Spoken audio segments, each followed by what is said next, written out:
여러분, 지금 이 순간 여러분의 노후를 어디에서 보내고 싶으신가요? 이 질문을 던지면 아마 많은 분들이 머릿속으로 실버타운을 떠올리실 겁니다. 맞아요. 곁에는 안정적인 의료 서비스가 늘 준비되어 있고 매일 삼시세끼 따뜻한 밥이 나오고 낯설지 않은 또래 친구들과 웃고 이야기할 수 있는 편리한 생활. 말만 들어도 참 그림 같죠? 우리는 지금까지 실버타운, 기촌, 크루즈, 그리고 캠핑카 라이프까지 다양한 노후의 형태들을 탐구해 보았습니다. 하지만 우리보다 훨씬 앞서 초고령 사회에 진입한 나라가 있습니다. 바로 이웃나라, 일본이죠. 일본은 어쩌면 우리가 곧 맞이할 미래의 모습을 미리 보여주고 있는지도 모릅니다. 오늘은 이 일본의 고령 사회를 심층 분석하면서 우리가 반드시 배우고 받아들여야 할 긍정적인 지혜는 무엇인지, 그리고 동시에 우리가 절대 빠져들어서는 안 될 위험한 그림자는 무엇인지 함께 파헤쳐 보겠습니다. 이 이야기가 여러분의 노후 준비에 귀한 나침반이 되어주기를 바랍니다. 자, 그럼 첫 번째 이야기부터 시작해 볼까요? 일부 배울 점 시니어 맞춤형 실버 산업의 진화. 여러분, 일본은 고령화 선진국이라는 말이 있을 정도로 시니어들을 위한 시스템이 놀라울 정도로 잘 갖춰져 있습니다. 특히 우리 부모님 세대가 편리하고 행복하게 살 수 있도록 돕는 실버 산업의 발전은 정말 감탄할 만한 수준입니다. 첫째, 상상 이상의 시니어 맞춤형 상품들입니다. 일본에 가면 깜짝 놀라실 거예요. 마트의 한 코너를 통째로 채운 간병식이나 연화식품, 부드러운 음식은 물론이고 치매 예방 스낵 같은 것까지 흔하게 찾아볼 수 있습니다. 냉동식품 코너에는 혼밥 시니어를 위한 소량 패키지, 칼슘이 강화된 뼈건강 반찬 같은 것들이 즐비하고요. 백화점에 가보세요. 지팡이 코너가 하나의 명품 매장처럼 꾸며져 있고 혼자서도 쉽게 입을 수 있는 앞지퍼 옷, 넘어지지 않게 미끄럼 방지 처리된 시니어 신발, 심지어 버튼이 커다랗고 사용법이 간단한 고령자 전용 스마트폰이나 TV 리모컨까지 나옵니다. 심지어 화장실에서 편하게 앉을 수 있는 변기 보조기, 혼자서도 욕조에 쉽게 들어가고 나올 수 있는 리프트, 간단하게 집에서 물리치료를 할 수 있는 기기 등등 정말 없는 게 없을 정도랍니다. 모든 것이 시니어들의 불편함을 편리함으로 바꿔주는데 초점이 맞춰져 있습니다. 둘째, 의료 및 간병 서비스의 체계화입니다. 일본의 실버타운이나 요양시설은 단순히 잠만 자는 곳이 아닙니다. 개인의 건강 상태와 필요에 맞춰 방문, 간호, 주간보호, 단기 입소 등 다양한 서비스 모델이 존재합니다. 의사와 간호사, 물리치료사, 사회복지사 등 각 분야의 전문가들이 팀을 이뤄 시니어 한 분에게 맞춤형 서비스를 제공하고 있어요. 예를 들어 거동이 불편한 어르신을 위해 집으로 직접 찾아가 목욕을 돕거나 침대에서 편하게 머리를 감겨주는 방문, 목욕 서비스 같은 것들이 아주 보편화되어 있습니다. 개인적인 일상생활 지원부터 전문적인 의료 케어까지 빈틈없이 촘촘한 시스템이 인상적입니다. 이런 서비스 덕분에 자녀들의 부담도 크게 줄어들고 어르신들 또한 좀 더 독립적이고 존엄한 생활을 유지할 수 있는 거죠. 셋째, 여가와 학습 지원 시스템입니다. 일본은 은퇴 후에도 시니어들이 활기찬 삶을 이어갈 수 있도록 여가와 학습 프로그램을 적극적으로 지원합니다. 전국 곳곳에 시니어 클럽이나 평생학습센터가 잘 되어 있어서 그림을 그리거나 악기를 배우는 취미 활동부터 외국어 공부, 디지털 교육, 그리고 새로운 자격증을 취득하는 전문적인 학습까지 시니어들이 원하는 모든 것을 배울 수 있도록 돕습니다. 이곳에서 친구도 사귀고 사회활동에 적극적으로 참여하며 삶의 보람을 느끼는 거죠. 은퇴가 곧 멈춤이 아니라 새로운 배움의 시작이 되는 겁니다. 이런 실버 산업의 발전은 시니어 개개인의 삶의 질을 높이는 것은 물론 고령화 사회의 여러 문제들을 해결하는 데도 크게 기여하고 있답니다. 우리나라도 일본의 이런 점들을 많이 배워야겠죠? 2부 배울 점 예방 중심 건강관리 사회활동의 힘. 넷째, 예방의학에 집중하는 건강관리 시스템입니다. 일본은 아픈 것을 치료하는 것보다 아프지 않게 미리미리 예방하는 것에 훨씬 큰 가치를 둡니다. 60세 이상 어르신들에게는 건강검진이 거의 무료로 제공되고요. 고혈압이나 당뇨 같은 생활 습관병을 조기에 발견해서 꾸준히 관리할 수 있도록 돕는 시스템이 잘 되어 있습니다. 병원과 지역사회가 연계해서 어르신들의 건강 데이터를 통합 관리하고 맞춤형 건강 상담과 영양 지도를 제공하는 곳도 많습니다. 단순히 병만 고치는 것이 아니라 어떻게 하면 질병 없이 건강하게 오래 살 수 있을까를 함께 고민하는 거죠. 제가 일본에서 직접 본 사례인데요.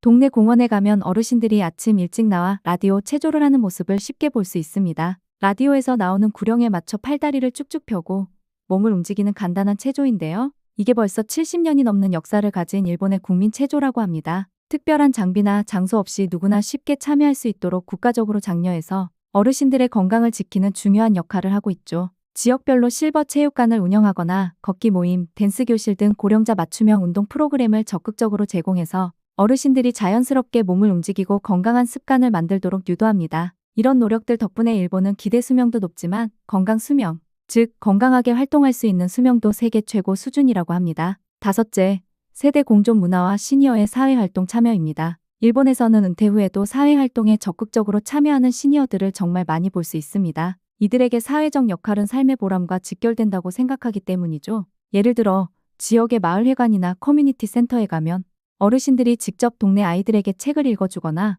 외국인에게 일본어를 가르치는 자원봉사 활동을 합니다. 또 지역 축제를 기획하거나 마을 환경 개선에 참여하는 등 단순한 시간 때우기 활동이 아니라 자신의 경험과 지혜를 활용하여 지역 사회에 실제로 기여하는 역할들을 많이 맡고 있습니다. 특히 일본은 시니어 취업 시장이 굉장히 활성화되어 있습니다. 정년퇴직 후에도 경비원, 청소원, 운전기사 등 다양한 분야에서 시니어를 채용하고 있고요.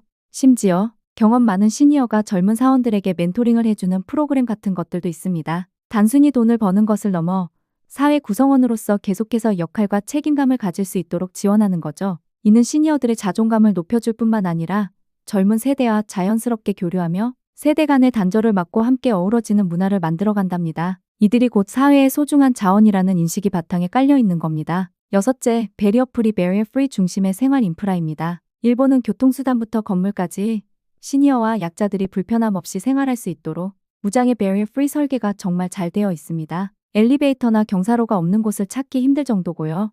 전철이나 버스도 발판이 낮은 저상버스가 보편화되어 있어서 계단을 오르내리기 힘든 어르신들도 편하게 이용할 수 있습니다. 병원 예약이나 교통카드 사용 같은 디지털 서비스도 글씨를 키우거나 음성 안내를 강화하는 등 시니어 친화적으로 확산되고 있어서 디지털 격차 없이 모든 세대가 편리하게 이용할 수 있도록 배려하고 있습니다. 일상생활 곳곳에서 시니어를 위한 섬세한 배려가 녹아있는 것을 보면 감탄이 절로 나올 때가 많습니다. 3부 경계할 점 노년의 그림자, 고독사와 복지 재정 압박.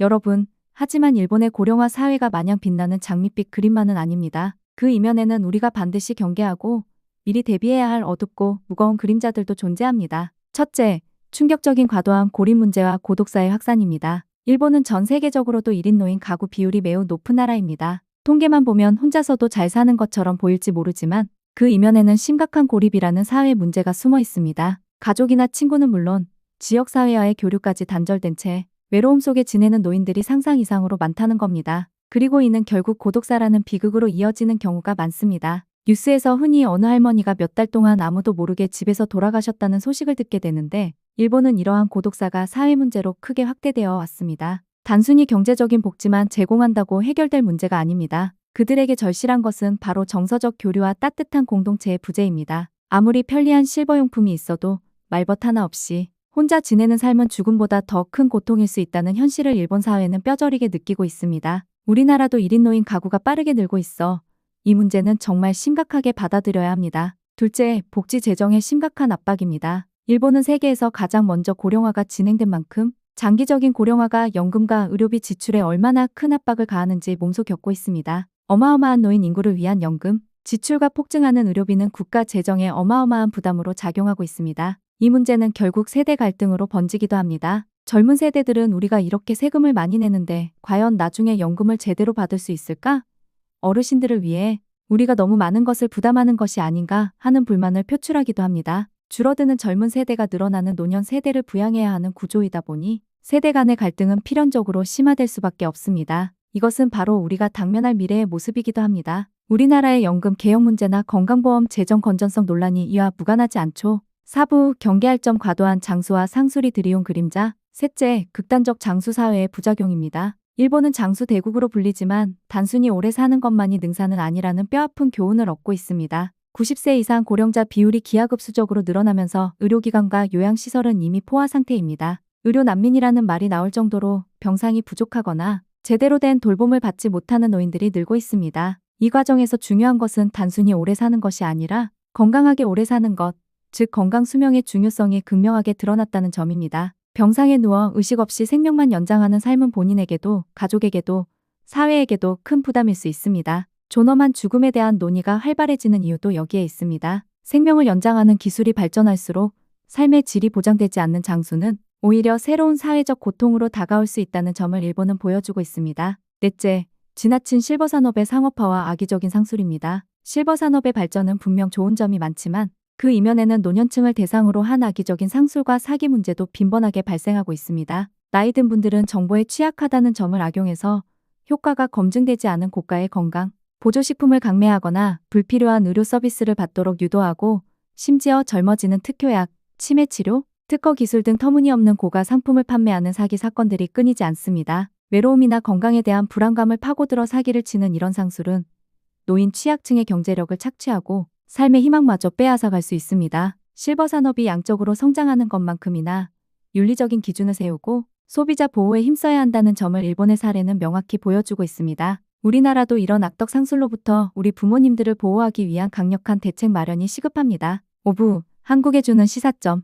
여러분, 오늘 일본 고령 사회의 명암을 살펴보았습니다. 이 이야기는 비단 일본만의 이야기가 아닙니다. 초고령 사회로 빠르게 진입하고 있는 한국에게는 먼 미래가 아닌 바로 내일의 모습일 수 있습니다. 그렇다면 우리는 이 일본의 경험을 통해 무엇을 배우고 무엇을 경계해야 할까요? 먼저 배워야 할 점입니다. 예방의학을 강화해야 합니다. 병이 생긴 후에 고치는 것보다 미리미리 건강을 관리하고 생활습관병을 예방하는 시스템을 전국적으로 확대해야 합니다. 국가와 지역사회가 나서서 고령자 맞춤형 건강관리 프로그램을 더 적극적으로 개발하고 지원해야 합니다. 실버 산업을 육성하되 단순한 상업성을 넘어 시니어의 삶의 질을 진정으로 높이는 데 초점을 맞춰야 합니다. 생활 편의를 위한 제품 개발과 간병 서비스의 체계화를 통해 가족의 부담을 덜고 어르신들의 독립적인 생활을 지원해야 합니다. 무엇보다 시니어의 사회 참여를 확대해야 합니다. 은퇴 후에도 존중받는 사회적 역할을 부여하고 경험과 지혜를 다음 세대와 나눌 수 있는 다양한 기회를 제공하여 시니어들이 소외되지 않고 사회의 활력으로 기능할 수 있도록 해야 합니다.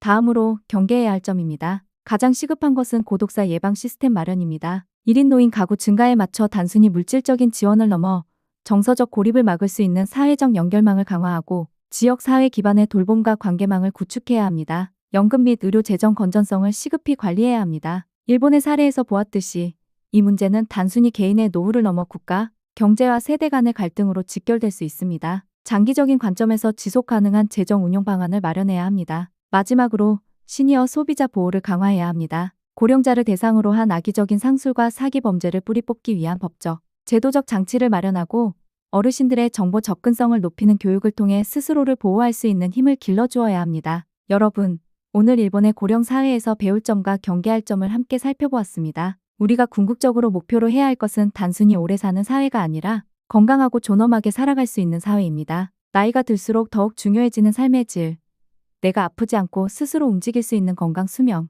그리고 사회로부터 소외되지 않고 당당한 구성원으로서 존중받는 사회적 존엄, 이것이 바로 우리 모두가 꿈꿔야 할 노년의 모습일 것입니다. 일본의 사례는 우리에게 큰 숙제를 던져줍니다. 이 숙제를 잘 풀어낸다면 우리 한국 사회는 세계에서 가장 아름답고 성공적인 고령 사회 모델을 만들어낼 수 있을 겁니다. 오늘 늘봄의 이야기가 마음에 와닿으셨다면 따뜻한 마음 담아 톡톡 구독과 좋아요 꼭 부탁드립니다. 더 많은 이야기로 찾아올게요. 안녕.